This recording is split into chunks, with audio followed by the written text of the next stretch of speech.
माननीय प्रधानमंत्री नरेंद्र मोदीના જન્મદિન નિમિત્તે વડોદરા શહેરમાં સર્કિટ હાઉસ ખાતે નરેન્દ્ર મોદી વિચાર મંચ સંકલ્પની બેઠકનું આયોજન કરવામાં આવ્યું, જેમાં મુખ્ય મહેમાનોમાં ગુજરાત પ્રમુખ શ્રી ચેહરભાઈ દેસાઈ, રાષ્ટ્રીય સચિવ શ્રી વિજયભાઈ ચૌહાણ, ગુજરાત મહિલા પ્રમુખ મિનલબેન જાની, ગુજરાત યુવા પ્રમુખ શ્રી ભાવેશભાઈ વાઘમસી, ગુજરાત પ્રદેશ મંત્રી મુકેશભાઈ બ્રહ્મભટ્ટ ઉપસ્થિત રહ્યા।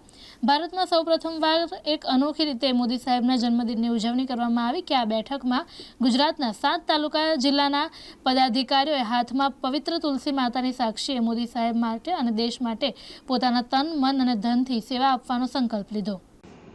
કદાચ મારા જીવનકાળમાં મેં પહેલું એવું પિક્ચર જોયું છે કે જેની અંદર મોઢા પર કહેવામાં આવે છે, સ્પષ્ટપણે ડિરેક્ટર કહે છે અને ડાયલોગ છે અને સત્ય પર આધારિત છે કે કહી શકે છે કે આ વિચારધારાને લીધે આ હાલત થઈ છે।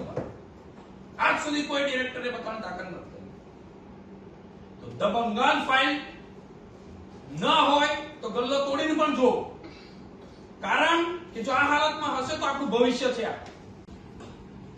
મને યાદ છે કે 1990-95 ના દાયરામાં મારી પાસે એક છે ઇન્ટરવ્યુ કે દૂરદર્શન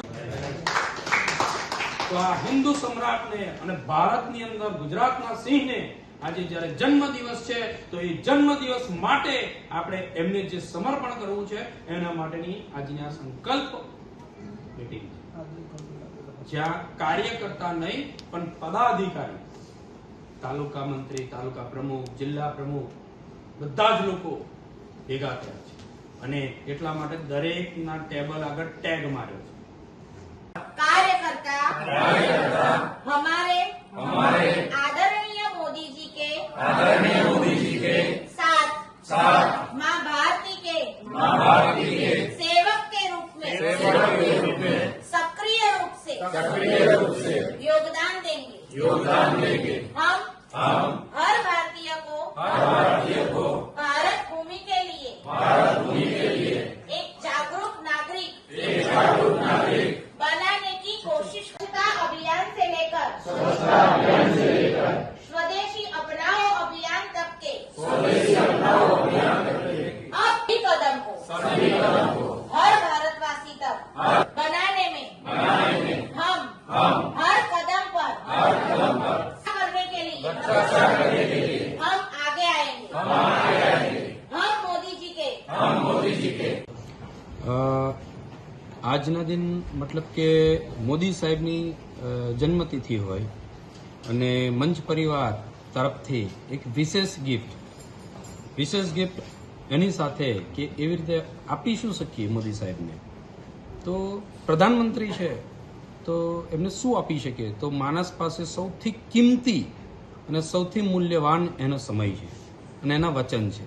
તો આજે અમે એક નવી પહેલ કરી છે કે મોદી સાહેબની બર્થડે છે, એમનો જન્મદિવસ છે, તો અમે આજે આખા તાલુકા જિલ્લામાંથી જે પદાધિકારી છે, જે મંત્રી છે, સહમંત્રી છે, પ્રમુખ છે, આ પદાધિકારી છે, એ પદાધિકારીની આજે એક બેઠક બોલાવી છે અને દરેક પદાધિકારી પોતાની જાતે એક સંકલ્પ લેશે કે મોદી સાહેબને આવનારા સમયની અંદર જે મોદી સાહેબે જે વિચારધારા મોકલી છે, જે મોદી સાહેબની યોજનાઓ છે, જે મોદી સાહેબની મેક ઇન ઇન્ડિયાના પ્રોજેક્ટ છે એને કેવી રીતે લઈ જશે અને લઈ જવા માટે મોદી સાહેબને એક વચન આપશે કે હું 1 વર્ષ દરમિયાન આ પ્રકારે હું મારું કાર્ય સમર્પિત કરીશ આપને, આપના વિચારો પહોંચાડીને।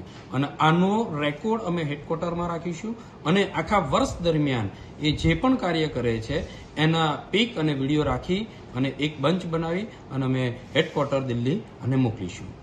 સર, આજના બેઠકની અંદર વાઘોડિયા, વડોદરા અને આણંદ, બોરસદના જે કાર્યકરો છે, એના જે પ્રતિનિધિઓ છે, એ લોકો સાથે આજે અમે ભેગા થયા છીએ અને એ બેઠકની અંદર દરેક વ્યક્તિ હાથમાં હિન્દુ ધર્મના પવિત્ર એવું કહેવાય કે તુલસી માતાને સાથે રાખી અને વચનબદ્ધ થઈ અને કસમ લઈ અને આગળ જે મોદી સાહેબના વિચાર છે, મોદી સાહેબની યોજનાઓ છે, મોદી સાહેબની જે વિચારધારા છે એને લઈ જવા માટે પોતપોતાની રીતે દરેક વ્યક્તિ એક અલગથી અને પોતાની રીતે વચનબદ્ધ થઈ અને વચન આપશે। જો ભારત વર્ષ હિન્દુઓનું જ છે, કોઈક વિચારધારા ક્યાંક દિમાગમાં એવું ઘુસાડી દીધું હતું કે આ હિન્દુઓનું નથી. તો જ્યારે ભારત દેશની અંદર ગુજરાતનો સિંહ જ્યારે છે અને તમામ હિન્દુઓના હૃદય સમ્રાટ છે, તો હિન્દુ રાષ્ટ્ર ભારતનું પોતાના હિન્દુઓનો હક છે. એમાં કોઈ વિચારધારા કે જોવાની કોઈ જરૂરત નથી. અમારું ઘર છે તો એ અમારું ઘર જ છે, તમામ હિન્દુઓ માટેનું છે. અને જેને તકલીફ હોય હિન્દુઓથી તો એ જતા રહે. જવાના ભાડા ના હોય તો અમે આપી દઈશું, અમને ક્યાં તકલીફ છે. હિન્દુ ભારતનો એકમાત્ર છેલ્લો સ્થાન છે અને બાપ દાદાઓની જ્યાં અહીંયા આગળ અમારા લોહી વેરડાના છે આ ભૂમિ માટે અને આ ભૂમિમાં સન્માન માટે. અને જરૂર પડશે તો મોદી સાહેબ સાથે માત્ર ભારતીય જનતા પાર્ટી હશે ધ બેસ્ટ. અને અમે એમને આભાર માનીએ છીએ કે એક સારો હીરો ઉપર સુધી લઈ ગયા. પણ મોદી સાહેબ એકલા નથી.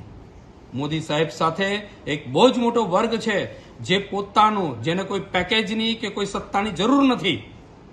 એ માત્ર ને માત્ર એક મોટો સિંહ છે અને સિંહની સાથે રહેવાનું અમને ગૌરવ છે. અને જરૂર પડશે તો માથું આપી દેવાનું પણ અમને એનું ગૌરવ છે એક સિંહ સાથે. તો હિન્દુનો દેશ છે તો હિન્દુ જ છે, એને અલગ નજરથી જોવાની કોઈ જરૂર નથી.